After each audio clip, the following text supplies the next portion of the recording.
Buddhist Ethics and the Noble Eightfold Path. As is well known, the ultimate goal of Buddhism is to attain nirvana, a Sanskrit word for enlightenment. According to the Buddha, this can be attained through the process of cultivating oneself, which involves the Eightfold Path. Each stage of the Eightfold Path that a person has to undergo is founded on moral virtue. Thus, Buddhist ethics is crucial to the attainment of enlightenment as it serves as the underlying principle of the Eightfold Path. And so, this discussion will attempt to explore very briefly the important role that Buddhist ethics played within Buddhism's Eightfold Path. This begins with a discussion on the meaning of Buddhist ethics and the common ethical principles articulated by the Buddha. It then proceeds with a discussion on the stages of the Eightfold Path and sketches the developmental process involved in each stage. Finally, this discussion will briefly present the important role that Buddhist ethics played in the Eightfold Path. From the perspective of Western philosophy, the morality of human actions can be determined through the satisfaction of a given set of man-made rules and standards. In the case of utilitarian ethics, for example, an act is considered morally right if it produces the greatest happiness for a great number of people in society.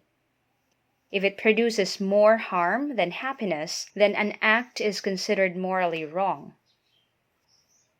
In Kantian ethics, an act is considered morally right if the maxim of an act can become a universal law.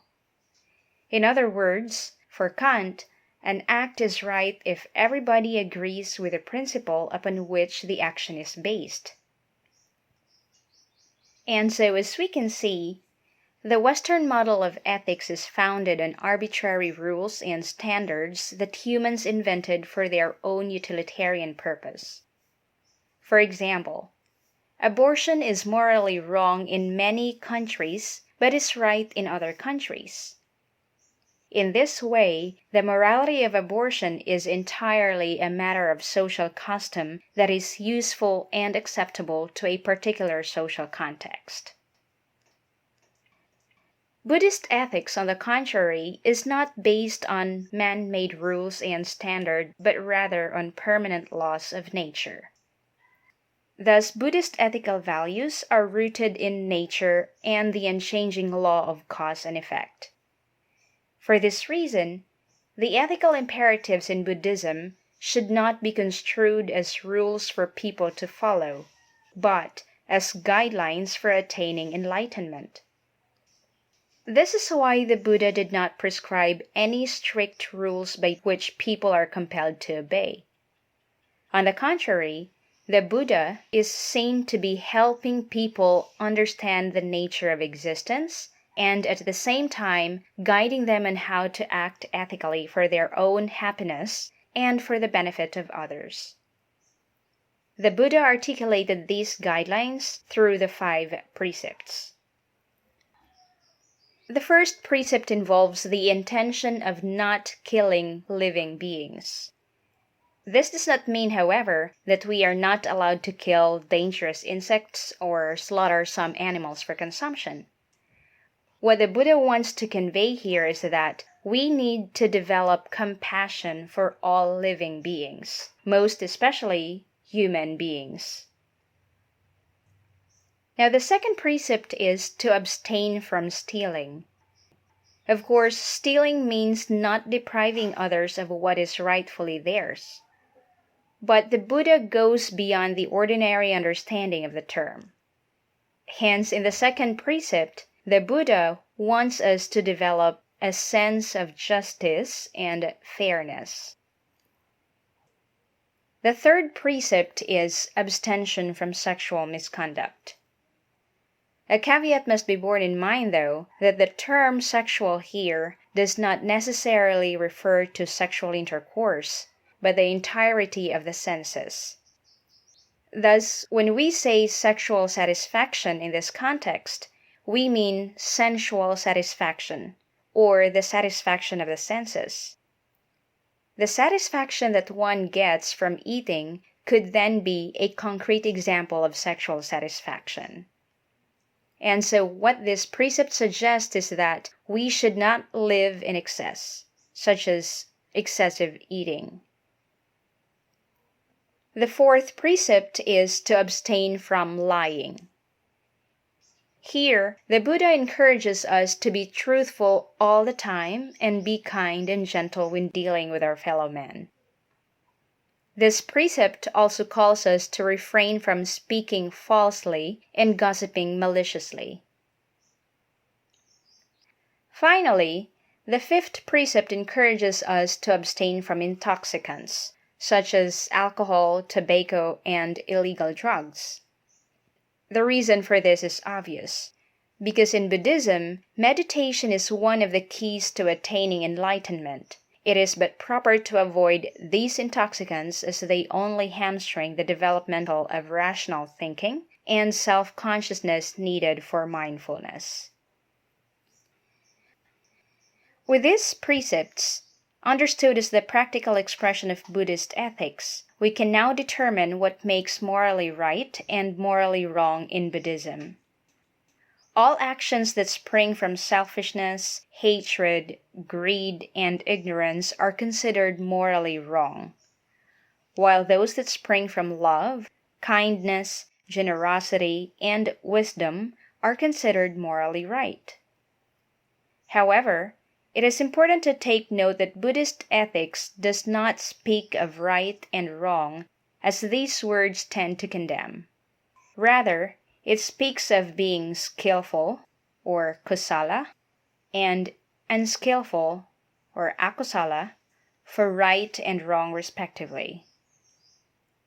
Indeed, this shows that Buddhist ethics is concerned with practices that tend to help rather than harm the self and other. Now, the Eightfold Path is crucial to Buddhism as it provides the concrete path toward the attainment of enlightenment. As the name suggests, it consists of 8 stages of increasing spiritual insights, namely, right view, right intention, right speech, right action, right livelihood, right effort, right mindfulness, and right concentration. Normally, these are categorized into 3, with the first 2 tend toward the cultivation of wisdom, the next 3 towards ethical conduct, and the last 3 toward the development of the mind. Right view means seeing the world as it is in itself. And this is a significant step because understanding the world as it is in itself allows us to know what really life is, which in Buddhism is characterized by suffering, absurdities, and meaninglessness. And for the Buddha, right view implies the acceptance of life no matter how absurd and meaningless it may have appeared to us. If right view allows us to affirm life, right intention enables us to decide to go on with life despite the difficulties it harbors. Thus, right intention encourages us to have a positive attitude in life.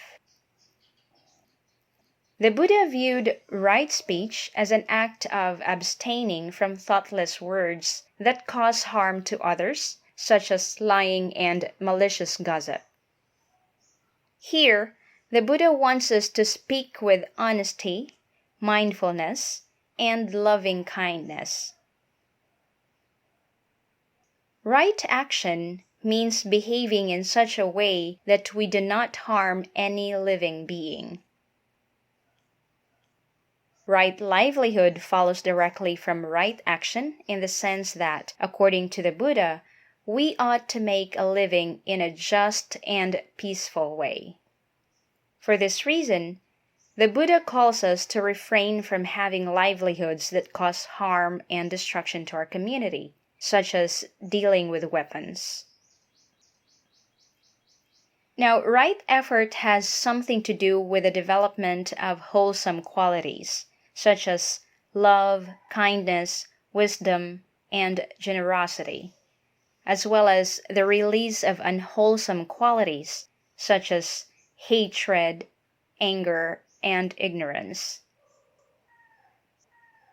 Right mindfulness is the complete awareness of the moment. For the Buddha, right mindfulness is to remain focused on things that we desire without becoming attached to them. And lastly, right concentration involves the turning of the mind to focus on an object that we desire. This implies the seclusion of the mind from sensual and unskillful qualities. And so each stage in the Eightfold Path supports the next stage. That is, in the process of attaining enlightenment, the cultivation of one stage necessarily leads to the cultivation of the next, and so on. Thus, all the paths interact and support each other in the process of realizing the ultimate goal. Now, it must be emphasized that all of this is made possible through the work of morality as the foundation of the Eightfold Path. This is because in Buddhism, the cultivation of what is wholesome depends entirely on the abstention from committing evil deeds and reprehensible actions.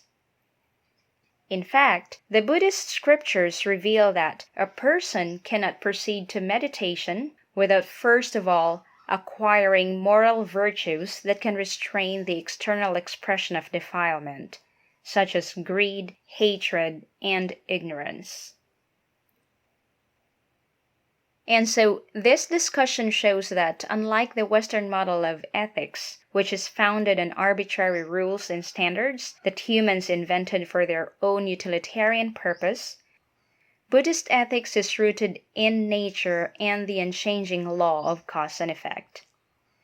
Thus, the ethical imperatives in Buddhism are not to be construed as rules for people to obey, but as guidelines for the attainment of enlightenment. And so this discussion also shows that the 5 precepts in Buddhism serve as the basis for determining the rightness or wrongness of a human act. Lastly, given the brief engagement with the meaning of Buddhist ethics and the Eightfold Path, this discussion concludes that it is impossible for any person to attain enlightenment without the aid of morality.